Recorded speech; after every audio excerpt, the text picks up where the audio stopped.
Greetings everyone again. Welcome to the fifth video on functions for Edexcel's Maths course, Year 13. The previous video has been quite long, varied lengths I suppose. By contrast, this video will be relatively brief. The concept is fairly simple to explain, but it's important to concepts. The warm-up questions will relate to the main concepts, so this warm-up links into the main part of the lesson. So try the warm-up carefully and take it seriously, and hopefully you'll spot what's happening essentially. So on that note, here are the warm-up questions. Try them and press pause on the video now, and then press play when you're ready to see the solutions, and hopefully you'll see what's happening in terms of transformations of these graphs when we take the modulus in two important different ways. So that said, let's have a look at the solutions to warm-up question 1. So first of all, question 1. It's just a case of completing the table of values for y equals f of x, where f of x is x squared minus 2x minus 8. So part 1a, whether you use your graphing tool on the calculator or otherwise, we should have something like this. Well, to be fair, we should have something exactly like this. Then for part b, we're going to take that table of values and modify it to get a table of values for y as mod f of x. And so if f of x are these values in blue, I can just copy them down here as well in exactly the same way. And then for any which are negative, I need to take the modulus of those. So 27, 16, 7, 0 will stay as they are, but these negative values in the middle will change to positive. So if we take the mod of f of x, we'll have these values here in red. Part C, I can then take these red values and the blue ones to graph both y equals f of x and y is mod fx. So first of all, if I do f of x in blue and mod fx in red, then mod fx is fairly obviously going to be the parabola x squared minus 2x minus 8, with a minimum of x being minus 1.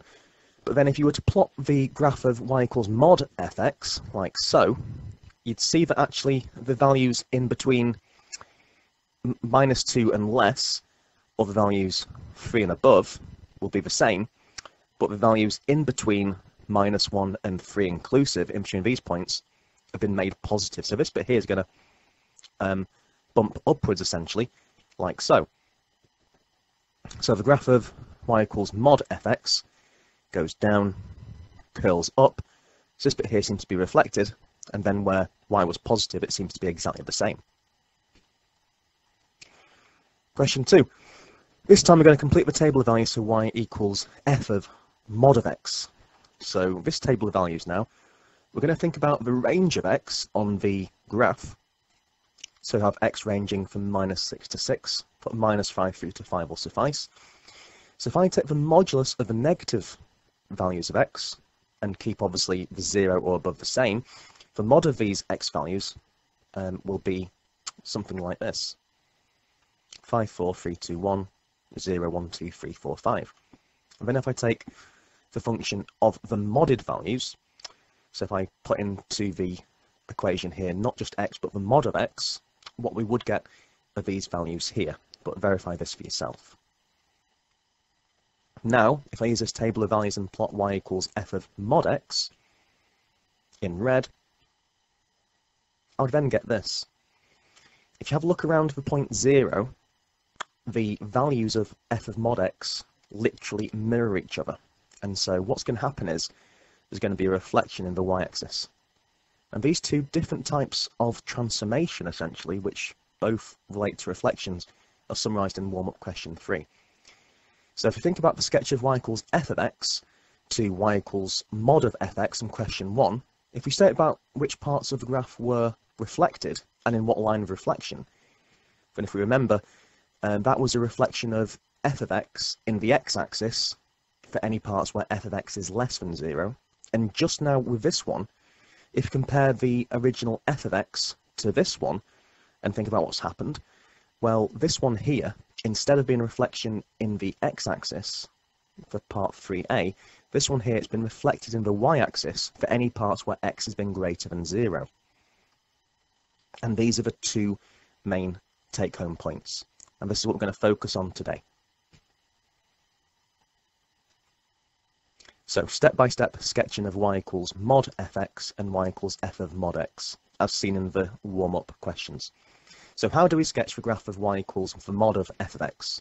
Step 1, sketch the graph of y equals f of x as normal. The second step, we then reflect any regions where f of x is less than 0 in the x-axis, and then step 3, delete, basically rub out with a rubber or something, all parts below the x-axis. So you're just left with step 1 and step 2. Anywhere below the x-axis, just scrub it off. To do the graph of y equals f of mod x, the first step is to sketch the graph of y equals f of x as normal, but only for where x is positive. And the second step, we're going to reflect that in the y-axis. So let's have a look at a couple of some worked examples on this. So worked example 1. The function f is defined as follows. Sorry, I almost seem to be losing my voice today, but bear with me. So it's defined as f of x is the natural log of x plus 1, where x is any real number, but of course x needs to be greater than minus 1, otherwise the natural log is undefined. So first of all, if we just think about the graph of ln x just for a moment. So obviously we've got ln x plus 1. The graph of ln of x would actually come up like this. It would be asymptotic at the y-axis, then would curl up like this, something like that. And it would go through the point on the x-axis where x is equal to 1. So this is y equals ln x. And of course, ln of 1 would be 0. So what's happening here if we go from f of x being ln x to f of x being ln of x plus 1, remember inside the brackets works as opposite, and so what would happen here, this graph here would move 1 to the left, and so the graph of ln of x minus 1 look like this, and of course that 1 would now be going through the origin. So ln of x plus 1 would look like this. But to make it look a bit neater, I've got a better curve for you here. So if I just put this on here, being a bit of a cheat as I am, that's the graph in red of f of x, ln of x plus 1. So that's A done, that's f of x. Part B, what we need to do now with this one is to do the graph of the mod of f of x. So if we recall what we've just said earlier, y equals mod of f of x, we need to reflect f of x in the x-axis for any parts where f of x is less than 0. So here we can see it's less than 0, this bit here. And so the graph for B, this will be exactly the same, but this where it's underneath the y-axis will curve upwards and be reflected like so. So it's going to be really steep, then down, then this bit like so. So for B, we're going to have this sort of look. Finally, for part C, y equals f mod x. This one, if you recall, we need to reflect f of x for x being greater or equal to 0 in the y-axis. So this bit here is where it's greater than or equal to 0 for x. So this bit here is going to be reflected in y, so it's going to be like that for x being greater than 0 and curving like that for x less than 0. So C looks like this. In my strange brain, that looks like a book being opened. So this is the spine, one page, that page, and this is the spine. I know, maybe I'm just being a bit strange. Anyway, that's worked example 1. Worked example 2. We've got this diagram showing the graph of y equals h of x with 5 different points labelled. Sketch each of the following graphs, labelling the points corresponding to A, B, C, D, and E, and any points of intersection with the coordinate axes. First of all, we need to take this h of x graph and think about what mod of hx would look like. So if we take the modulus of h of x, any bits below the y-axis are going to be reflected upwards. So this bit here to the left of A will curve up, and D and onwards will be a hump going upwards and then becoming asymptotic to the x-axis above. So just to recap that, for A, we're going to reflect f of x in the x-axis for anywhere where f of x is less than 0. So A, we're going to have a graph looking like this. So taking these point by point by point now. A is still anchored at -7. B is unchanged. B is still at -2.5 and 15. C is going to be still where it is. D is still at 3. But then E, which used to be at 6 -5, will now go to 6 positive 5.